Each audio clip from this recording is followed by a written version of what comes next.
अतीक के लिए मांगा भारत रत्न, अतीक के सम्मान में लगाए गए नारे। अमर रहे अतीक, अमर रहे अशरफ।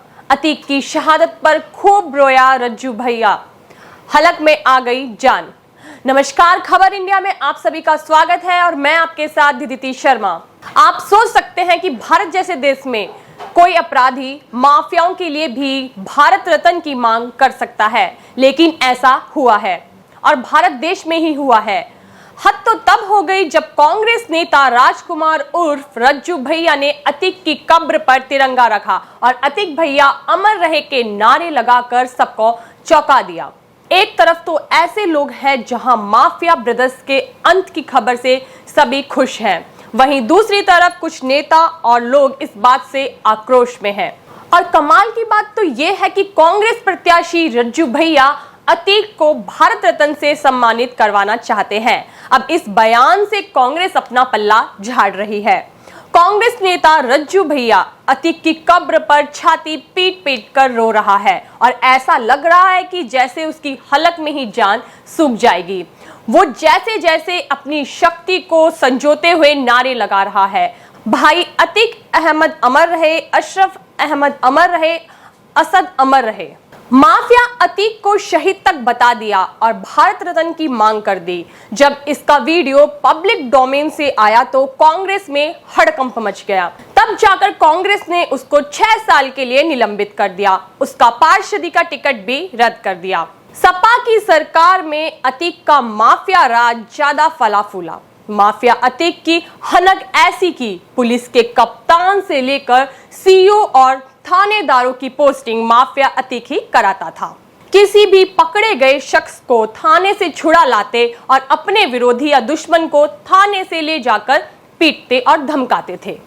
अतीक का आदेश और उसके गुर्गों की मनमानी चलती थी। ये तो ठीक बिल्कुल वैसा जैसा माफिया राज की फिल्मों में दिखाया जाता है। ठीक वैसे ही अतीक और उसके गुर्गे थाने में अपनी मनमानी करते थे। खुद कुर्सी पे बैठकर हुक्म देते, सामने सिपाही और दरोगा हाथ जोड़कर खड़े रहते। दारूबाजी खुलेआम चलती। अतीक के विधायक और सांसद रहते हुए शहर के थानों करेली, शाहगंज, खुलदाबाद, धूमनगंज, सिविल लाइंस, पीपरी और पुरफमुती में उसके गुर्गे डेरा डाले रहते थे। दरोगा को धमकाते, किसे पकड़ना है किसे छोड़ना है सब अतीक और उसके गुर्गे तय करते थे। सब डरे सहमे रहते थे। दरोगा कप्तान सब खून का घूंट पीकर रह जाते थे।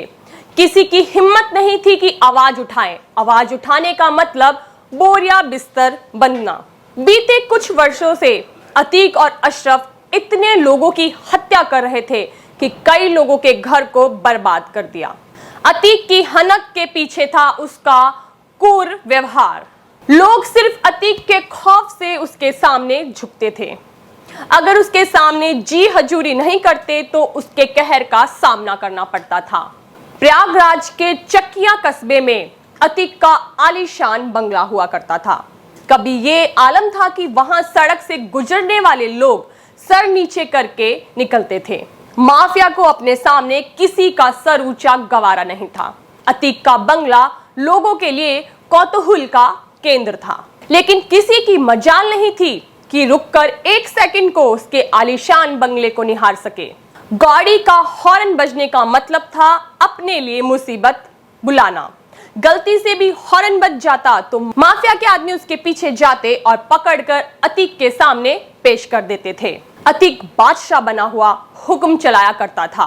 धमकाकर और मारपीट करके छोड़ दिया जाता था। अतीक के काफिले में लग्जरी गाड़ियों की फहरिस्त है, जिसमें लैंड क्रूजर, BMW जैसी गाड़ियों के हुटर बजते ही बंगले के गेट से रफ्तार में निकलती गाड़ियां, आगे पीछे गाड़ियों में गुर्गे पिस्टल रिवॉल्वर लिए खड़े, जो अतीक के लिए शूटर और गार्ड का काम करते थे। उसकी गाड़ियों का काफिला जब चलता था तो कई किलोमीटर तक धूल उड़ा करती थी। लोग सड़क किनारे खड़े होकर टकटकी लगाए उसके काफिले को गुजरते हुए देखा करते थे।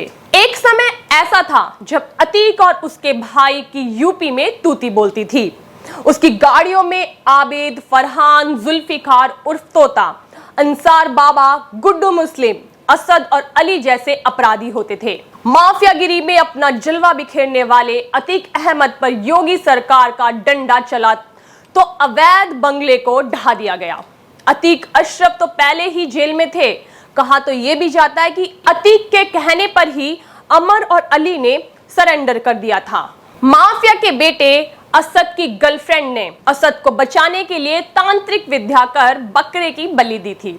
फिर भी असद का एनकाउंटर हो गया और ये बलि कोई काम नहीं आई। असद के एनकाउंटर होने के बाद ही उसकी गर्लफ्रेंड फरार है। अतीक अहमद डेमोग्राफी बदलना चाहता था। प्रयागराज के खास इलाके में मुस्लिम बस्तियां बसाने के प्लान पर काम कर रहा था, इसलिए कमजोर लोगों की जमीनों पर कब्जा कर बस्तियां बसाने की तैयारी कर रहा था। ये सब विधानसभा चुनावों में वोटों की संख्या बढ़ने और अपना दबदबा कायम रहे इस इरादे से काम कर रहा था। उत्तर प्रदेश एसटीएफ के एडीजी आईपीएस अमिताभ यश ने अतीक अहमद की इस साजिश का खुलासा किया। बताया कि अतीक की साजिश मायोनिटी कॉलोनी बनाने की थी। इस कॉलोनी को बसाने के लिए मजबूर और गरीब लोगों की जमीनों पर कब्जा किया गया था। अतीक की गैंग से जुड़े लोग और उसके शूटर भी इस मायोनिटी टाउनशिप में बसने वाले थे और अतीक की इसके पीछे सुरक्षा मजबूत करने की सोच थी। अतीक अहमद की बेगम शाइस्ता परवीन पर 50,000 का इनाम घोषित है।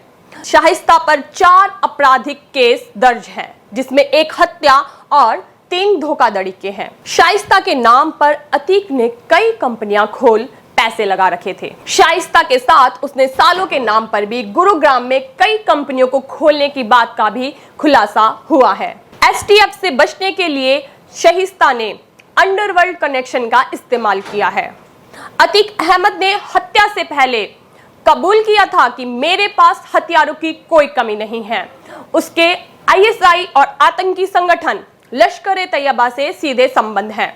पाकिस्तान से हथियार ड्रोन की मदद से पंजाब बॉर्डर पर गिराए जाते हैं। स्थानीय आतंकवादी इकट्ठा कर लेते थे। ये भी कहा है कि अगर आप मुझे अपने साथ ले चले तो मैं पैसे, हथियार, गोला बारूद को बरामद करने में आपकी मदद कर सकता हूं। अतीक सपरिवार सरकारी गवाह बनने के लिए तैयार था, जिसके बाद से कई गैंगस्टर की मुश्किलें बढ़ना तय थी। अतीक ने हत्या से पूर्व अपने भाई अशरफ के साथ मसारी के जंगल में जाकर पुलिस को विदेशी हथियार भी उपलब्ध करवाए, जिससे कई राजनेताओं का राज भी खुलने की संभावना थी। उसने अपने अंतरराष्ट्रीय संबंधों को भी स्वीकार किया। अतीक की हत्या के बाद मुख्यमंत्री योगी ने तुरंत सभी पार्टियों की सुरक्षा बढ़ा दी गई। हर पार्टी और नेता की भड़ाई, जिन पर प्रश्न चिन्ह लगाए गए थे। पूरे यूपी में 144 धारा लगा दी गई थी। हालांकि इस पूरे मामले में जैसे जैसे जांच आगे बढ़ेगी, ऐसे ही परतें खुलेंगी। शायद हर कोई ये बात जानना चाहता है कि आखिर अतीक और अशरफ की हत्या कराने के पीछे आखिर में किसका हाथ है।